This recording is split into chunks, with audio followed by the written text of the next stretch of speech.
نحمده ونصلي على رسوله الكريم اما بعد۔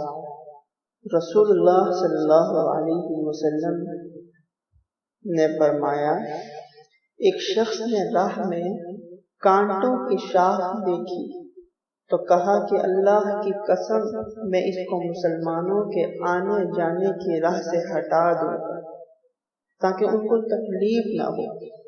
بس اللہ تعالیٰ نے اس شخص کو جنت میں داخل کر دیا۔ صحیح مسلم میں یہ حدیث موجود ہے۔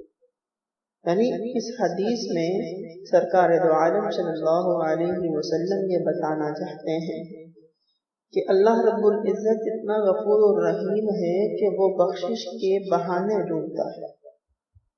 ایک شخص نے صرف نیت کی کہ وہ راستے سے کانٹے کو شاخ کو ہٹائے گا تو اللہ رب العزت نے اس شخص کی بخشش کرتے ہوئے اسے جنت الفردوس میں داخل کر دیا۔